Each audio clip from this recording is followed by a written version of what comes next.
नमस्कार जय जगन्नाथ। आज मु आपण मानक साथी अंडार गोटे बहुत ही सुंदर रेसिपी शेयर करने जाऊँगी। आशा करुँची कि आपण मानक बहुत भल लगे।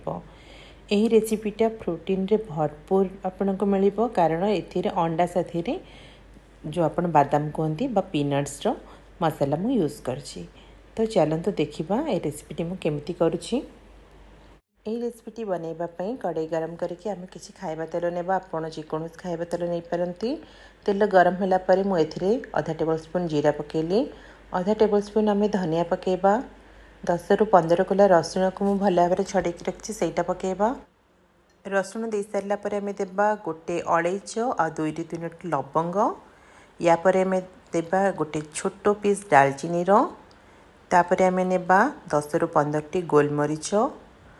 यापर देदेबा आमर मेन जिनस है गोटे हाफ कप बादाम बा गोटे मुठा बादाम मु नहीं जाइए, कारण मुझे अंडार करी मुझे मसला नहीं। आपड़ जी अंडा करेंगे ता अनुसार मसला कम बा अधिक करेंगे। 2टी कंचा लंका ये नौ आ कि भृसंग पत्र दूसरी। भृसंग पत्र बास्ना ये रेसिपी बहुत भल आए। मुझे कंचा लंका भी नहीं गोलमरीच नहीं, तो रागटा यहाँ 2टा ही मेंटेन करदे। तो मुझे कौन बाहर लंका गुंड व्यवहार करी ना। एथिरे मु आधा टेबल स्पून रु भी कम हलदी नहीं आ स्वाद अनुजाई लुण नहीं। आपण लुण मसला बादाम सबकि आप केते क्वांटिटी अंडा करेंगे ता अनुसार कम अधिक करेंगे। मु 4टा अंडा नहीं तो मुझे नहीं। ये मसला फ्राए हो जाए गोटे ग्राइंडिंग जार को मसला बाहर करदेबा। आउ एमती ही सुखा सुखा आम मसलाटा ग्राइंडिंग करदेबा। कौन सी पानी फाणी ऐड करवा दरकार नहीं। एबे हमारा मसला हो गला। मोर ये कड़ईटारे जो मसला फ्राए करथिले से बड़ी जाइए जेहेतु तेल, तो से किसी भृसंग पत्र नहीं मुझे ही अंडा सिझेकरी 2 फाड़ कर काटी अंडा नहीं जाऊँगी। अंडार जेकोसी साइड पकेबे आप गोटे साइड्रे पकेबे ताकि आपन को ही सुविधा हम ओल्टेबारे आ 2 साइड जाक जमी सामान कुक हो। जो मसला आम गुंडा कर रखी से मसला देदेबा। से ऑलरेडी लुण हलदी राग सबकि अच्छी, तो आमको कौन सी जिनस ऐड करवा दरकार नहीं। केवल आम एतिकी करवा फ्लेम लो रहिबो। आ प्रत्येक अंडा उपरे मसला देकी आमको प्रत्येक 30 ରୁ 40 सेकेंड पर आमको यहाँ को ओल्टेवा पड़ो।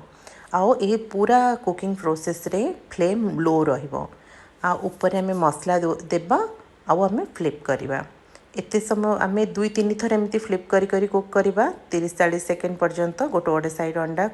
ता द्वारा अंडार मसला भी भल भाव रोस्ट हो जलबनी भी। आउ अंडा आ मसला भल भाव कोट भी हो। एठी आमर अंडा मसला पूरा कोट भी हो जाए आउ रोस्ट भी हो जाए। आपन चाहिए धनिया पत्र भी दे पारे, किंतु जमती कि कहली एथिरे भृसंग पत्रर बास्नाटा बहुत भल आसे। तो मुझे भृसंग पत्र देकी आ गोटे थर फ्लिप कर दूची। आपन 2-3 थर एमती फ्लिप कला बेलू को आपणकर अंडा मसला पूरा कोट भी हो जाइथिबो। मसलार अंडाटी आउ अंडा गुड़ाक रोस्ट भी हो जाइथिबो।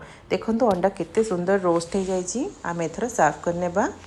आउ एटा को भात डाली किंबा मत लगुच आम ओडिया मानक फेवरेट भात और कांजी साथी एटा बहुत भल लागिबो, कारण साउथ इंडियन फ्लेवर टिके एथिरे रोहे।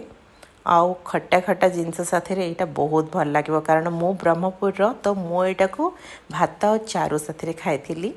मोर तो अंडा रेसिपी बहुत भल होता। आशा करुँच आपण मैंने भी बनइबे आ यार मजा नेबे। आ मो चैनल को सब्सक्राइब करेंगे और वीडियोटी को लाइक करेंगे।